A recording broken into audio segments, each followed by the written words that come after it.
Hello, good morning, happy new vlog. What a random place to start a vlog, in a hotel room in the TWA hotel overlooking the terminal building. At the end of the last vlog you might have seen us in this plane here, which is a bar.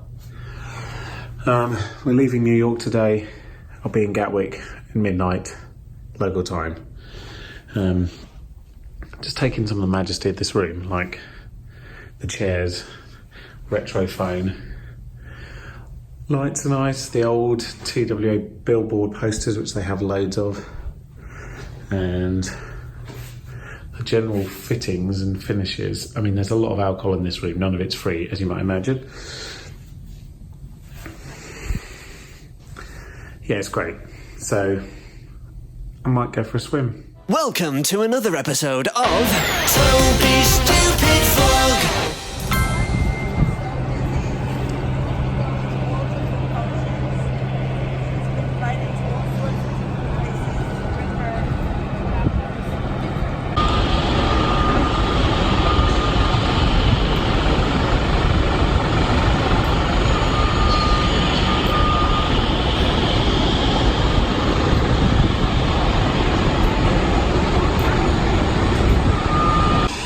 Pretty insane, isn't it?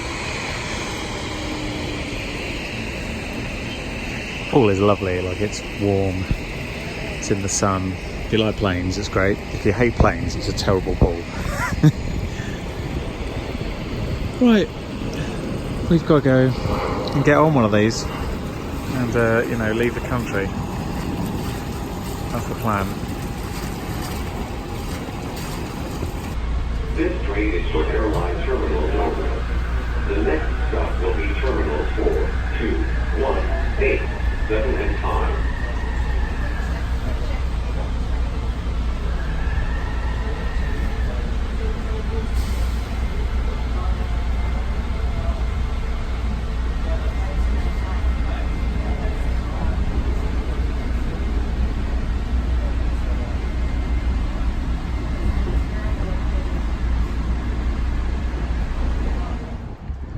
Afternoon. It is Monday. You missed yesterday, but then so did I, because basically I was barely with it or asleep. Such is the problem with flying east. My body clock hasn't quite adjusted. It should have done so by tomorrow, I hope. It's nice to be back in the UK, in so much as it's a fair bit cooler but pleasant. And home comforts and that. Anyway, as it's Monday, it's the first day of Crystal's maternity today, so she's looking to find things to do before baby arrives, and I've got lots of things to do and I'm trying to put them all off until after baby arrives. So between us it's working really well. Hi there, happy Tuesday. My body clock still hasn't sorted itself out. It's very annoying. I keep sleeping for a bit and then waking up in the middle of the night for about 5 hours and then sleeping a bit more and then waking up at midday. Not ideal. Anyhow, we have a debriefing meeting tomorrow, which we're going to film to pretend it's the pre-meeting, because TV is a lie. And that is happening tomorrow afternoon, and I've got a load of board papers to read before then. And today is supposed to be stormy, but I slept through it, so maybe later. Actually, maybe not too much later, because it's just started raining. Oh, side note, current Prime Minister of the United Kingdom has broken the law, and Parliament is actually sitting again tomorrow, and I need to be indoors. Hello. I'm actually going for a walk. This is the first time I've gone for a walk since Oklahoma City, and that was ridiculously hot and very truncated by time pressure. Although fascinating, the botanical gardens and the museum about the Oklahoma bombing, very poignant. But I'm just going for a walk to relax. It's 5:30, my body clock's screwed, I'm over it. I'm hoping Kew's open. There's been some very, very heavy thunderstorms and rain today. Either way, I'm just going to walk. That is the back of the cold front that's coming through. Light is amazing, isn't it? As you might imagine, it's not very busy in here because of all the torrential rain today. and the fact the schools went back a couple of weeks ago. So it is in fact perfect. The colours are just starting on some of the trees. So nice to be back. Autumn's a strangely melancholy time of year because it is stunningly beautiful, especially when the sun comes out and the leaves are turning. But you know that winter's on the way, which is a real mixed blessing. Now, I don't mind winter per se, but as I've said many times before, it's the length of the days. I really dislike constant darkness.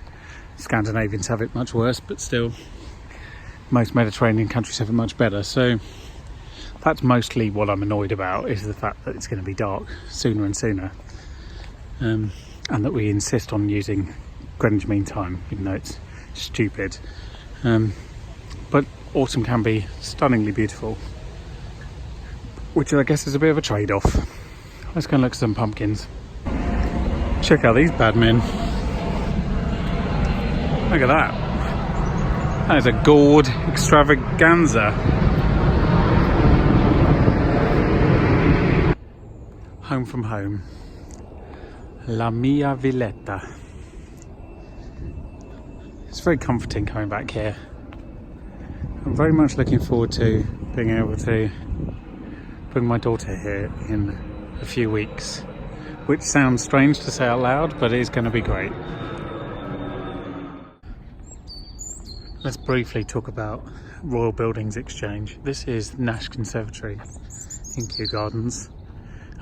Before it was here, it was actually on the side of Buckingham Palace, on the garden side, if you see what I mean. So the bit you don't see from the public side, but that was essentially a conservatory on the side of Buckingham Palace. And they decided that it wasn't really working for what they wanted it for, so it got moved to Kew. And it didn't really work for what they wanted it for here either, so it's kind of become a gallery in a hireable space.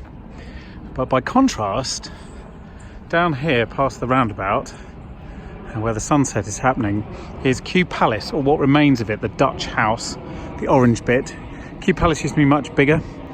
Used to be a big white building which was right in front of where we're looking now, which fell into sort of disrepair and was removed. And they were trying to build another palace just a bit beyond Kew, just where those buildings are pretty much. And they started, this is in the late 1700s, I think, early 1800s. They started this grand project, and one king started it. It didn't go down very well, and his son, when he took over, decided to get rid of it. And because it was kind of half finished, there were some fittings that had been done and some that hadn't. And the outside was basically complete, but the inside was a lot of unfinished projects. But one of the things that was finished in there was this enormous grand staircase that they'd put in, specially commissioned, never used. When they decided to get rid of that palace, because it cost had spiraled out of control, usual sort of development project problems. So they decided to knock it down bit by bit, and they thought, well, we've got this amazing grand staircase, what are we going to use this for? Well, that actually went to Buckingham Palace, and as far as I know, is still in Buckingham Palace as one of the staircases. So this is a classic royal family problem. Too many buildings, don't know what to do with them, which is why so many of them are given to the public. Like this, Kew Palace, the Dutch house, the only bit that remains, and the rest of it is marked out on the ground here where the white building used to be. And that little sundial that you might just be able to make out there used to sit somewhere over here when the house was in the way, but it's since been moved. So the only bit that remains is that orange bit behind me, and this building here, which is the Kew Gardens, which was obviously attached because the building stretched all along there and all the way out to here. So there we go, and that's obviously their orangery. That is as much royal architecture as I'm prepared to give you on a Tuesday evening, and sure, you don't want to hear any more anyway. Been walking for the last half an hour. I've seen one person. It's remarkable. Kew is so different outside of school holidays. I love it. but the sun is setting and I do need to go home because although we've made as much bolognese as I've ever seen in my life, or ragu if you want to use the correct term, we are not having that for dinner. It's part of our batch cooking process for baby life, so I need to go and cook something to eat this evening. As autumn started last week, and I've really done over the years every single autumn related word of the week, I think I'm going to mix it up this week. First of all, it's Wednesday, which is very early to be doing a word of the week, but otherwise I'll forget. And also I had an idea and I really just need to get on with it before I forget completely. So let's do the word of the week. But this week, the word of the week will be, in honour of autumn, the colours, or the colour. So the colour, or the colours, is the word of the week. So first of all, in German, the colour is die Farbe. Die Farbe is singular. Plural is die Farben. Die Farben, the colours. And in Italian, it's a bit more obvious. The colour is il colore. Il colore. And if it's plural, the colours, it's I colori. I colori. So there we go, there's colour and colours in German and Italian. And that was this week's word of the week. So I know I touched briefly on the statistics from my trip to the States. Please forgive me whilst they knock down the old brewery over there. But they are quite ridiculous. So in total, in 11 days, we visited 2 countries, 3 time zones.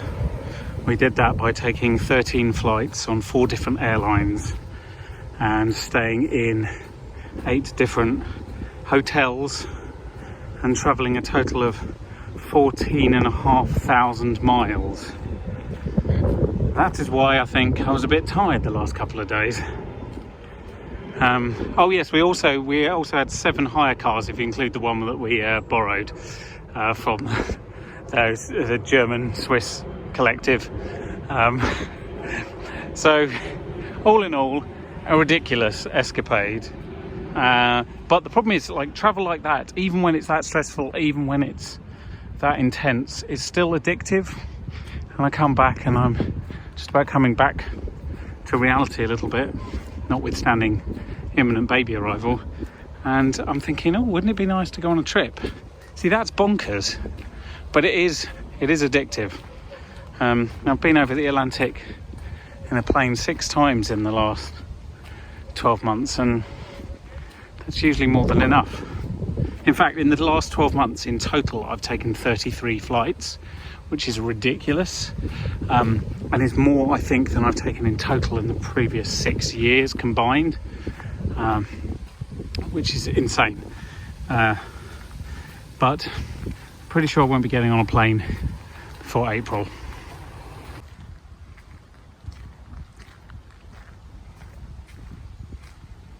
Right, I think I should put this out there now. I'm going to apologise in advance because over the next month, you're only really going to hear me talk about 2 things. I'm going to talk about, for the first couple of weeks, this documentary that we're making for PBS in the States, the reason I've just been over in the US filming. It's going to be, oh, I did this on the documentary today, I did that, I did the other, it's up to this point, it's this good, it's this bad. It's going to be a lot of that. And then at some point, it's going to be baby, baby, baby, baby, baby, baby. And then it'll alternate a bit. It'll be documentary, baby, baby, documentary. And that is basically all you're going to hear out of my mouth between now and possibly the end of November. So I'm going to try and keep it concise, because I realise that only I will want to watch this again otherwise. Thank you and sorry. It's Thursday and I have a Co-op Homes board meeting in about 90 minutes, so I'm walking a bit of the way. I couldn't leave when I wanted to leave because there was a sudden downpour, which is a bit annoying, so I don't get to do my route through Richmond Park like I often do. But you know, nice bit of towpath, quite a nice evening at the moment. I have to be honest, despite having this dock looming, I don't really know what I'm supposed to be doing with it at the moment, so I'm sort of fiddling. It feels like I'm in proper limbo land at the moment. Basically everything's on hold until baby arrives. Nothing's getting done at all, and it just feels odd. And I'm not naturally impatient, but I very much dislike time that is wasted. It's my German side, you understand. And yeah, this just feels like it's the same feeling I get when I get to an airport 3 hours before a flight. Like, what's the point of this? and I know I should just be getting on with things, but because everybody else knows baby's coming, things are not forthcoming. So other than sorting through this documentary slowly and trying to occupy my time, see, normally I just go out and go for walks and do very little at all, just to find a nice way of using the time, take some photos maybe. Crystal's on maternity at the moment as well, so I could feel slightly bad just sort of abandoning her in the flat and being like, right, bye, I'm going to go and have fun, see you later. So it all feels like we've reached the point where baby should get here now. I mean, it's probably going to be 2 weeks, but now would be nice. So there is Marble Hill House, beautiful Palladian structure built for George II's, well, used by George II's mistress. I don't know if it was specifically built for her. And then over this way you have Ham House hidden behind the trees. You might just be able to make up the chimneys behind those trees and a bit of wall over there. Anyway, Ham House is a bit older. It was built by someone in the court of James I, I believe. James I's son had the whole area around Ham given to him. But anyway, it's by the by. The real thing here is this is the ferry between Marble Hill House and Ham House. It's one of the few ferrymen left on the Thames. It literally just goes across to the steps over there. And it costs like 50p or something like that. Now, ferrymen on the Thames are fascinating. There used to be loads and loads of them when the bridges were rather temporary and wooden and didn't last very long. Most people used to cross the river when they needed to by getting a ferryman. He'd come along, they'd jump in the boat, hop across, job done. But then one day the government decided that they needed proper sturdy bridges across the Thames, and they embarked upon a rather large infrastructure project to build several bridges, and they realised that this was going to put out of business rather a lot of ferrymen. So what they did is they got all the ferrymen together, as many as they could, and they offered them their full life's salary. Their full life salary, so all the money they would earn for the rest of their life as compensation. Can you imagine any government doing that now? Looking at the economic impact of a situation and saying, well, this is going to cost these people their job for life, we'll just pay what they would have earned for the rest of their life. I think that's remarkable. And there are a couple of ferrymen left. This is one of the older ones. I think there's one that I've taken with Steve somewhere down here, Weybridge. I don't think that's an original station, but mostly they've been replaced by bridges. In unrelated news, a squirrel nearly landed on my head. I've always watched squirrels and I've always thought, what happens when they don't make a jump? Well, the answer is they land on something, and that was very nearly me. He just caught the edge of a branch, but it was not load bearing, and he sort of swung. Missed me by a couple of inches. That was alarming. Afternoon. Check out the various weathers we have. Sort of pleasantly late summer, early autumn over there. And then over here it's sort of late autumn, early winter. Confusing. I am on my way to the Apple store because my laptop had a similar experience to the United States to me. It came back and it's completely knackered. So someone's going to have to replace the keyboard again. And when I say someone, I mean Apple, because they didn't design the keyboard very well. So it lasts about 13 months per keyboard. Hopefully in 13 months time I'll buy a new laptop and this won't be an issue, but it's a bit annoying, especially when I'm supposed to be, you know, working on the aforementioned documentary that I said I was going to mention too many times. But anyway, that's what's happening. I figured I'd get a bit of a walk in to get there.